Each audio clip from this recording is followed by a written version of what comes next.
que Roubava Livros, ou em inglês, The Book Thief. Esse livro foi lançado em 2005 e chegou ao Brasil em 2007. Foi um baita de um best-seller, não só aqui no Brasil, mas praticamente em todo o mundo. E até alguns dias atrás eu achava que eu nunca ia conseguir ler esse livro até o final. E olha que eu ouvia muitas pessoas dizendo que era um livro emocionante, surpreendente, inesquecível, maravilhoso. E ele até virou um filme recentemente, um filme cuja capa tá aqui na minha edição em inglês.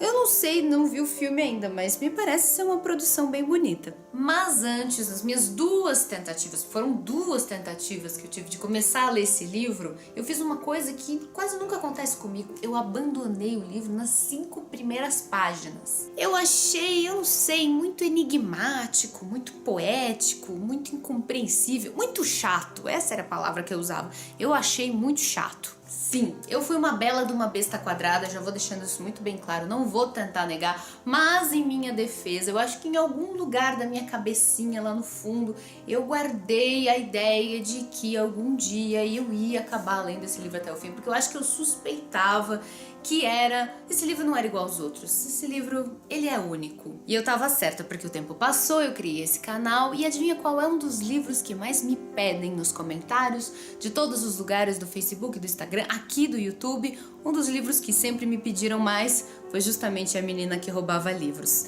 Inclusive, quando eu contei que eu tinha o hábito de roubar livros na escola, muitas pessoas disseram que eu era igual a personagem principal desse livro.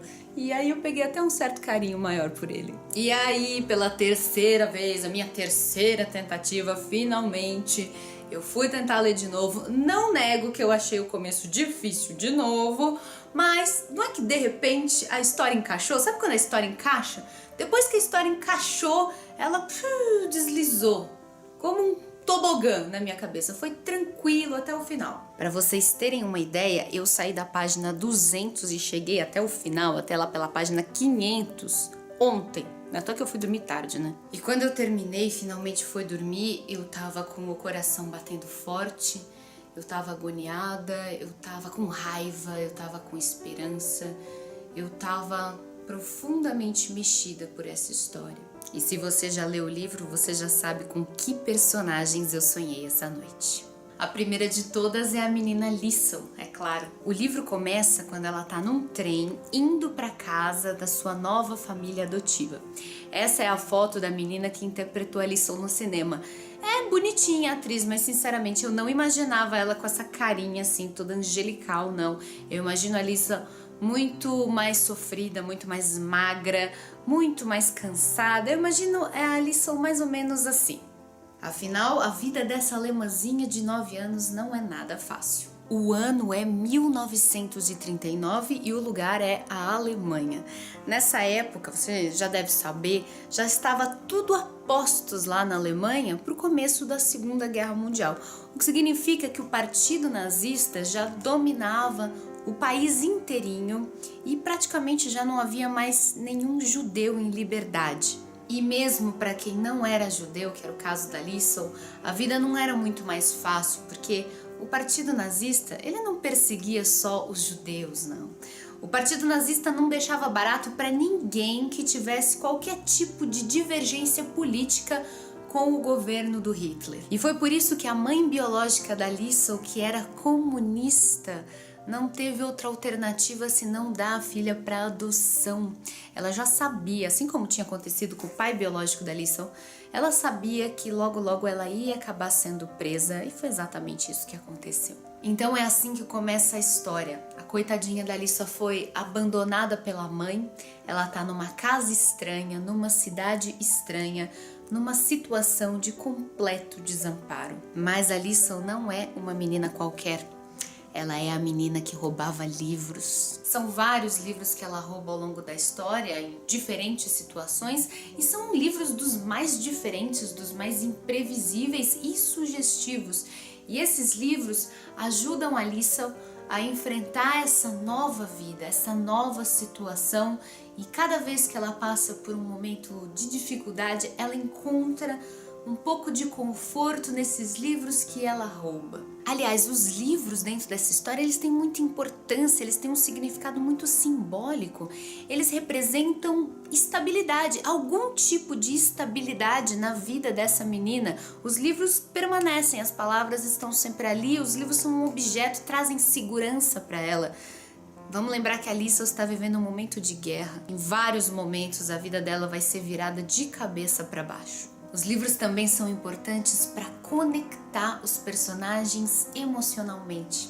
Conforme a guerra vai avançando, e aliás, conforme a Alemanha começa aos poucos a ir perdendo a guerra, vários momentos, várias situações de medo, de terror vão acontecendo e os livros sempre aparecem como uma maneira de conectar os personagens, de tranquilizar a situação. Eles carregam muitos significados. A gente também tem que tirar o chapéu pro autor, o Marco Suzaki, pela capacidade incrível dele de criar personagens inesquecíveis. O Marco Suzaki é um autor australiano, mas ele tem mãe alemã e pai austríaco, então dá pra ver no livro que ele fala alemão, ele usa expressões em alemão o tempo todo, e falar da Alemanha nazista não é um assunto tão distante para ele, porque fez parte da história da família dele. Ele é muito jovem ainda e já é considerado um dos grandes talentos da literatura mundial na atualidade. Entre os personagens inesquecíveis que ele criou nesse livro, tem a Lisa, que eu já falei, mas tem também os pais adotivos dela, que são inesquecíveis, o Hans e a Rosa.